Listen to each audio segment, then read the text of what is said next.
When I die, I want my celebration of life to be a party. Tie-dye required and inappropriate stories highly encouraged. I want the whole thing to climax with a group jazzercise.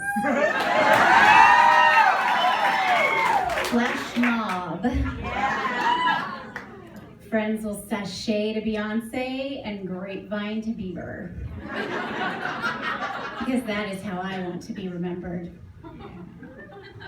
Like most 30-somethings, I hadn't given much thought to my own mortality until one day, after months of unrelenting yoni pain and pressure, an unforgiving fatigue, I found myself face to face with an oncologist. She proceeded to tell me that a tumor had grown through my rectal wall and implanted in my vaginal nerves. From there, it spawned 7 tumor babies that were covering 80% of my liver. I can't cure you. You have stage 4 rectal cancer. Without treatment, you have months to live. We can greatly prolong your life with chemotherapy.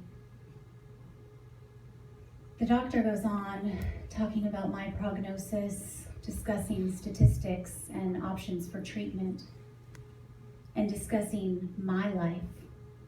But in that moment, I could give a fuck about my own life.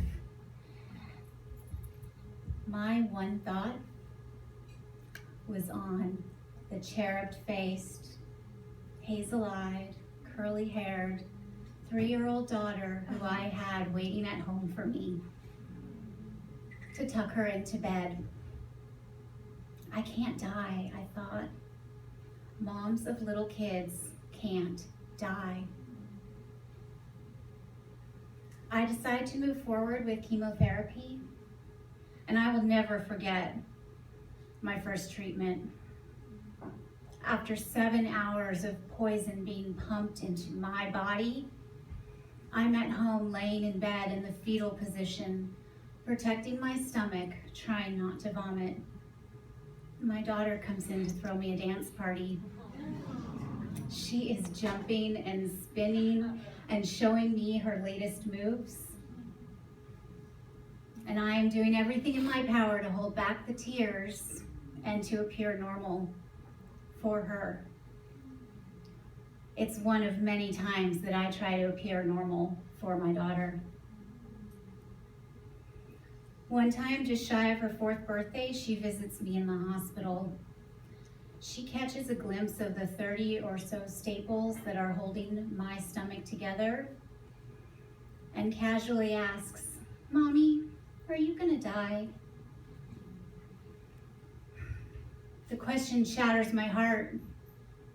I can't believe this little child is contemplating such big thoughts, but I answer her truthfully as I always do. Fiona, my love, everybody dies, and I am doing everything I can to be here as long as I can for you. My secret shame? In that moment, I would have given anything to die. I can't count the number of times that I have asked my husband to kill me because the pain is so real. Fear of death and what it'll do to my family gives way to anger. After 5 major surgeries, my stomach is a war zone of scars. Radiation-induced menopause and the surgical severing of my vaginal nerves leaves me with lack of desire and painful intercourse from a pussy that has shrunken to the size of a pinky finger. Even if I was a sexual being, my body is unrecognizable in the mirror, and the thought of riding my partner with the colostomy bag of feces attached to my stomach completely turns me off from the experience. I'm angry that I'm not the type of mom that I want to be, or that Fiona needs me to be. Energetically, I cannot keep up. I'm even angry at the type of cancer I have. I sit in a support group, me with my missing rectum in a sea of missing breasts, and think to myself, fuck. If only I had breast cancer, then I wouldn't feel so alone, and thousands of people would march for 3 days on my behalf. Anger and fear are toxic, and cancer takes me out of control, and I decide to take control back. I can't tell you exactly when it happened, but I can tell you the first time I noticed the shift. I was having lunch with a girlfriend at the Kremer house, and all I wanted were these donuts. Apple cinnamon covered with fresh whipped cream, but on the dinner menu. So I decided to play the cancer card. I flash the chef my bald head, and he has no choice but to make me those donuts. I enjoy the shit out of those donuts. And they become a metaphor for me to live my life and take control over what I can. I have been living in this terminal roller coaster for nearly 3 years now. And the cancer is still very much alive in my body. As I sit here before you tonight, after 50 plus rounds of chemotherapy, the cancer is growing in my lungs, my liver, my chest, and my stomach. But that doesn't stop me from doing what I need to do. The fact is, we're all gonna die, and I just happen to know that cancer will likely be the cause of my death, and I refuse to let that rob me of today. I am here tonight to tell you that I don't need your pity, your false hope, or your magic cures. If pot cured cancer, I would have been cured 1,000 times over. I don't need forced prayers from your Heavenly Father, and fuck your positive attitude. I was set to expire sometime last year. But in that time, I have been able to witness milestones that nobody expected me to see. Cancer has made me a better mother because I don't have the luxury of worrying about the future.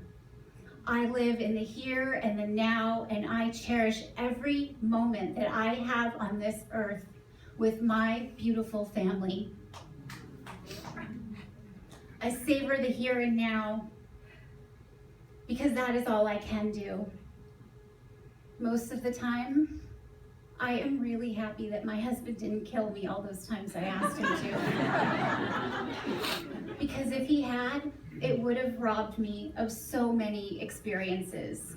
Like last August, when I walked my almost 6-year-old daughter to her first day of kindergarten, as a day nobody expected me to see.